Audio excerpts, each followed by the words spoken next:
வணக்கம் நேர்களே, இது ஷர்மிளா டாக்கீஸ். நான் உங்கள் டாக்டர் ஷர்மிளா. ஒரு வழியா விண்வெளியிலிருந்து விண்வெளி வீராங்கனை சுனிதா வில்லியம்ஸ் கிட்டத்தட்ட 9 மாசத்துக்கு அப்புறம் தரை இறங்கி இருக்கிறார். பூமிக்கு வந்து சேர்ந்திருக்கிறார் அப்படிங்கிறது நம்ம எல்லாருக்குமே ரொம்ப சந்தோஷப்பட வேண்டிய ஒரு விஷயம். இந்திய நேரப்படி அதிகாலை 3 மணி அளவில் ஸ்பேஸ் எக்ஸ் விமானம் வந்து தரை இறங்கி இருக்கிறது. சுனிதா வில்லியம்ஸ் மற்றும் அவர் கூட இருக்கக்கூடிய ஆஸ்ட்ரோநாட்ஸை ரொம்ப சேஃபா வந்து பூமிக்கு கொண்டு வந்துட்டாங்க. இனி அவங்களுடைய ஹெல்த்தை பத்தி கவனிக்கணும் அப்படிங்கிற செய்திகள்லாம் நம்ம பாக்குறோம். அந்த விண்வெளியிலிருந்து அந்த விமானம் வந்து தரையிறங்குறது, அவங்க வெளியில வரக்கூடிய காட்சிகள்லாம் வந்து இன்னைக்கு சமூக வலைதளங்கள்ல வைரல் ஆயிட்டு இருக்கு. இந்த நேரத்துல பிரதமர் நரேந்திர மோடி சுனிதா வில்லியம்ஸுக்கு ஒரு லெட்டர் எழுதியிருக்கிறாரு. இந்த லெட்டரை சோசியல் மீடியால சங்கீஸ் வைரல் பண்ணிட்டு இருக்கிறாங்க. அதாவது என்ன எழுதியிருக்காங்க அப்படின்னு பாத்தீங்கன்னா, இந்தியாவில் உங்களை சந்திக்க நாங்கள் காத்திருக்கிறோம்.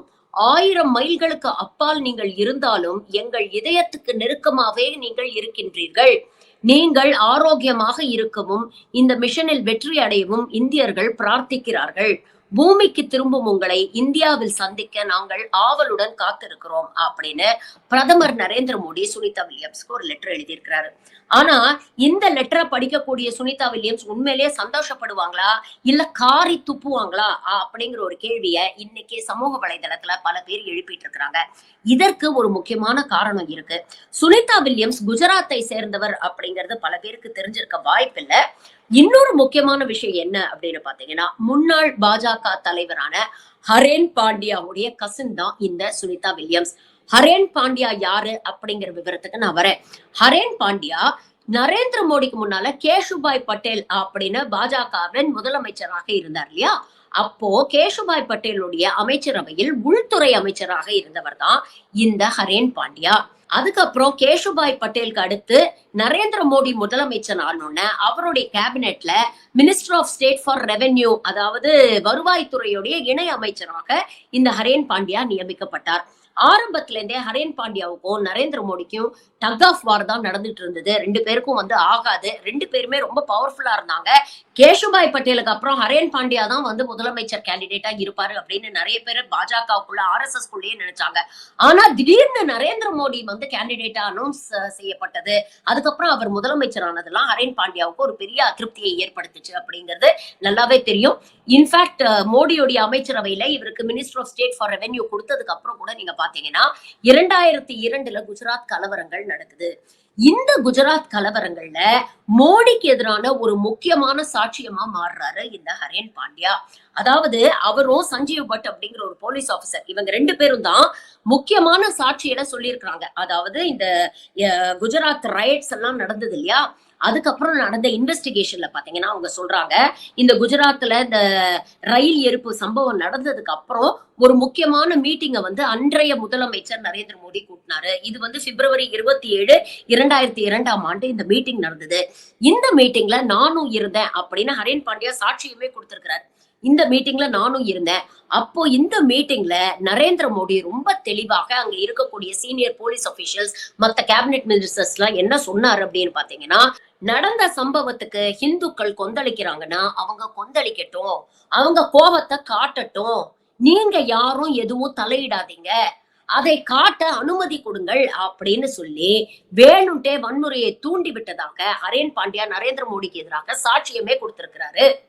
இதைத் தொடர்ந்து 2002 ஆகஸ்ட் மாதம் தன்னுடைய பதவியும் அவர் ராஜினாமா பண்றாரு.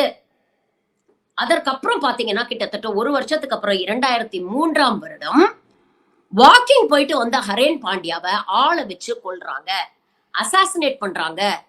பாயிண்ட் பிளாங்க் ரேஞ்ச்ல துப்பாக்கியால சுட்டு கொல்றாங்க.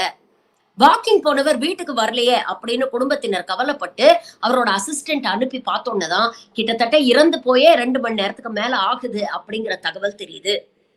இது குஜராத்ல ஒரு பெரிய பரபரப்பை ஏற்படுத்துச்சு. அந்த சூழ்நிலையில ஹரேன் பாண்டியாவுடைய தந்தை மற்றும் அவருடைய குடும்பத்துல அவருடைய மனைவி எல்லாருமே இதற்கு பின்னால ஒரு பொலிட்டிக்கல் சதி இருக்கு, நரேந்திர மோடியும் அமித்ஷாவும் பிளான் பண்ணி தான் ஹரேன் பாண்டியாவை கொண்டுட்டாங்க அப்படிங்கிற குற்றச்சாட்டுகளை வச்சாங்க.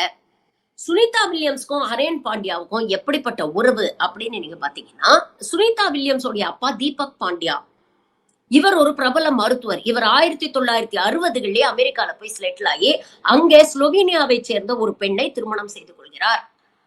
அவங்களுக்கு பிறந்த மகள் தான் சுனிதா வில்லியம்ஸ்.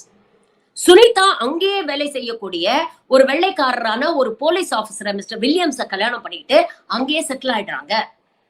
ஆனா அவங்க அப்பா மூலமாக இந்திய கலாச்சாரம், இந்திய பாரம்பரியம் இதையெல்லாம் சுனிதா பின்பற்றுறாங்க. கணவர் கிறிஸ்டியனா இருந்தாலும் இவங்க ஹிந்துவா தான் வந்து வாழ்ந்திருக்கிறாங்க. இன்ஃபேக்ட் நீங்க பாத்தீங்கன்னா 2007 முதல் முறையாக விண்வெளிக்கு செல்லும் பொழுது கிட்டத்தட்ட 170 நாளுக்கு மேல விண்வெளியில இருந்துட்டு வந்தாங்க. அப்படி போகும்போது அவங்க கையோட என்ன எடுத்துட்டு போனாங்கன்னு பாத்தீங்கன்னா, ஒரு பிள்ளையார் சிலை, ஒரு பகவத்கீதை, கொஞ்சம் சமோசாஸ். அவங்க சமோசா ரொம்ப பிடிக்குமா. அப்ப இது 3யும் தான் எடுத்துட்டு போயிருக்கிறாங்க. இதெல்லாம் செய்திகள்ல நெறைய வந்தது. சோ குஜராத் மாநிலம், அதோடைய பாரம்பரியம், கலாச்சாரம் இதெல்லாம் வந்து ரொம்ப நேசிச்சிருக்கிறாங்க சுனிதா வில்லியம்ஸ். 1998ல முதல் முறையா ஹரேன் பாண்டியா ஜெயிச்சு எம்எல்ஏ ஆனோன்னு அந்த சந்தோஷத்தை கொண்டாட முதல் முறையா அவங்க வந்து இந்தியாவுக்கு வராங்க, குஜராத்துக்கு வராங்க. அங்கே வந்து ஹரேன் பாண்டியாக்கு இருக்கக்கூடிய ஆதரவை பார்த்து இவங்க ரொம்ப ஆச்சரியப்பட்டிருக்கிறாங்க, சந்தோஷப்பட்டிருக்கிறாங்க. அதுக்கப்புறம் மீண்டும் 2003ல ஹரேன் பாண்டியா இறந்த போது அவங்க ட்ரைனிங்ல இருந்ததுனால அவங்களால இந்தியாவுக்கு வர முடியல. அதுக்கப்புறம் 2007ஆம் ஆண்டு விண்வெளிக்கு போயிட்டு வந்ததுக்கு அப்புறம் மீண்டும் ஒரு முறை குஜராத்துக்கு வராங்க. இன்னைக்கு இந்தியாவின் மகள், குஜராத்தின் மகள் அப்படின்னு போற்றக்கூடிய இதே நரேந்திர மோடி அன்னைக்கு சீஃப் மினிஸ்டரா இருக்கும் பொழுது சுனிதா வில்லியம்ஸ கண்டுக்க கூட இல்ல. ஒரு இந்திய பெண், அதுவும் குஜராத் மாநிலத்தை சேர்ந்த ஒரு பெண் விண்வெளிக்கு போயிட்டு வந்திருக்கிறாங்கன்னா அது எவ்வளவு பெரிய விஷயம். ஏதாவது ஒரு சின்ன விஷயம் நடந்தாலே அதுல எப்படி ஆதாயம் தேடலாம், அதுல நாம எப்படி புகழ சம்பாதிக்கலாம் அப்படின்னு நினைக்கக்கூடிய இந்த சங்கி கூட்டத்துக்கு, குறிப்பாக மோடி போன்றவர்களுக்கு இது எவ்வளவு பெரிய ஒரு ஆப்பர்ச்சுனிட்டி யோசிச்சு பாருங்க. அப்போ சுனிதா வில்லியம்ஸ் குஜராத்துக்கு வராங்கன்னா அவங்கள வரவேற்று அவங்களுக்கு ஒரு பாராட்டு விழா நடத்த வேண்டியது ஒரு அரசாங்கத்துடைய கடமை இல்லையா? ஆனா அன்னைக்கு எதிர்க்கட்சிகள் வலியுறுத்தியும் சுனிதா வில்லியம்ஸ்க்கு ஒரு பாராட்டு விழா கூட நடத்தல இந்த மோடி அரசாங்கம். அதற்கான காரணம் என்ன? சுனிதா வில்லியம்ஸ்க்கு ஹரேன் பாண்டியாவுடைய மரணத்தில் இருந்த கசப்பு, மோடி மனசில் இருந்த குற்ற உணர்ச்சி. சொந்த கசனை போட்டு தள்ளிட்டு எப்படி போய் நாம பாராட்ட முடியும்? அப்படியே நாம போய் பாராட்டினா அந்த அம்மா அதை எப்படி ரிசீவ் பண்ணும்? பதிலுக்கு ஏதாவது அந்த குடும்பம் சொல்லிடுச்சுன்னா நாம அசிங்கப்பட்டு போயிருவோமோ அப்படிங்கிற ஒரு அச்சத்தின் காரணமாக அன்னைக்கு சுனிதா வில்லியம்ஸை இந்த கூட்டம் கண்டுக்கவே இல்லை. ஆனா இன்னைக்கு என்னமோ ரொம்ப நல்லவர் மாதிரியும்,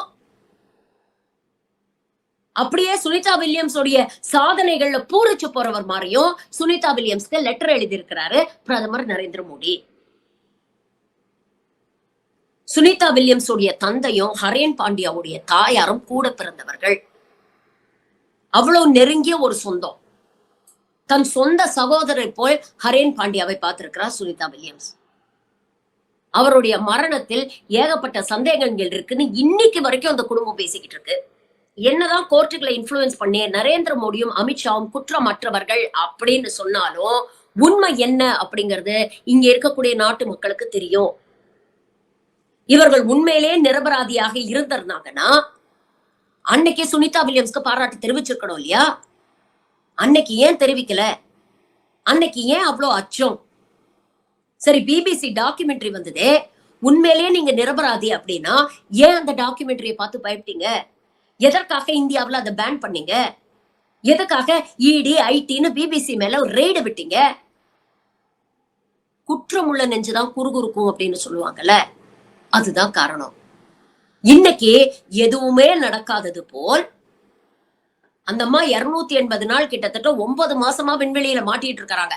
அப்பெல்லாம் வந்து நீங்க நல்லா இருக்கிறீங்களா, உங்க ஆரோக்கியம் நல்லா இருக்கா, உங்களை பத்தி எல்லாம் நாங்க இங்க கவலைப்பட்டு இருக்கோம் அப்படின்லாம் இந்த மனுஷனுக்கு ஒரு லெட்டர் எழுத தெரியல. இன்னைக்கு சக்சஸ்ஃபுல்லா அமெரிக்கா கொண்டு வந்து இறக்கி இருக்கிறான். அதற்கான முயற்சியும் இந்தியால இருந்து யாரும் எடுக்கல வச்சுக்கோங்க. ஆனா விஸ்வகுருவோட விஞ்ஞானம் பெருசு அப்படிங்கறத இன்னைக்கு அமெரிக்காக்காரன் நிரூபிச்சிருக்கிறான். சக்சஸ்ஃபுல்லா அவங்கள திரும்ப பூமிக்கு கொண்டு வந்திருக்கிறாங்க. இப்ப சொல்லுங்க, இந்த லெட்டரை சுனிதா வில்லியம்ஸ் எப்படி பார்ப்பார்கள்? வெளிப்படையா அவங்க விமர்சனம் பண்ணாம இருக்கலாம். ஆனா அந்த கடிதத்தில் இருக்கக்கூடிய ஒவ்வொரு வரிய படிக்கும் பொழுதோ தன்னுடைய சகோதரர் ஹரேன் பாண்டியாவோட முகம் அவங்க கண்ணு முன்னால வந்துட்டு போகுமா இல்லையா? பழைய கசப்பான நினைவுகளை அசை போட தோணுமா இல்லையா? ஒரு பக்கம் சகோதரனை போட்டு தள்ளிட்டு இன்னொரு பக்கம் ரொம்ப நல்லவங்க மாதிரி சகோதரிக்கு வாழ்த்து சொல்றது இருக்குதே. இந்த கீழ்த்தரமான சங்கி அரசியலை தான் நாம தொடர்ந்து விமர்சிச்சுட்டு இருக்கோம். எனிவே, நல்லபடியா சுனிதா வில்லியம்ஸும் அவங்களோட ஃப்ரெண்ட்ஸ் எல்லாரும் வந்து பூமிக்கு வந்து சேர்ந்துட்டாங்க. இனிமேல் அவங்களுடைய ஆரோக்கியத்துல அவங்க கவனம் செலுத்தணும். அவங்க ஒருவேளை இந்தியால இருந்திருந்தா இவ்வளவு பெரிய ஆஸ்ட்ரோநாட் ஆயிருக்க முடியுமா அப்படிங்கறதே ஒரு பெரிய கேள்விக்குறி. அமெரிக்கா போன்ற ஒரு நாடுக்கு போனதுனால அங்க அவங்களுக்கு அவ்வளவு சுதந்திரம் கிடைச்சதுனால எவ்வளவு லிபரலான ஒரு வாழ்க்கை வாழ்ந்திருக்காங்க பாருங்க. ஒரு கிறிஸ்டியனை கல்யாணம் பண்ணியிருக்கிறாங்க. ஆனா அவர் வந்து கிறிஸ்டியானிட்டியை ஃபாலோ பண்றாரு. இவங்க ஹிந்துயிசம் ஃபாலோ பண்றாங்க. யாரும் எந்த அழுத்தமும் கொடுக்கல. தனக்கு பிடிச்ச ஒரு விஷயத்த பர்சியூ பண்ணியிருக்கிறாங்க. விண்வெளிக்கெல்லாம் போறது அப்படிங்கிறது எவ்வளவு பெரிய ஒரு சாதனை. அந்த சாதனையை படைக்க அமெரிக்கா அவங்களுக்கு ஒரு வாய்ப்பு கொடுத்திருக்கு. இன்னைக்கு அதனாலதான் அமெரிக்கர்கள் சுனிதா வில்லியம்ஸ தூக்கி கொண்டாடுறாங்க. அவர் ஒரு இந்தியர் குஜராத்தி அப்படிங்கிறதுக்காக இல்ல. அவருடைய அறிவுக்காகவும் அவருடைய ஆற்றலுக்காகவும் இன்னைக்கு அமெரிக்கா அவங்கள தூக்கி வச்சு கொண்டாடுது. உலகமே அவங்கள அண்ணாந்து பாக்குது. ஆனா இந்த சங்கிய கூட்டத்துக்கு இதெல்லாம் புரியாது.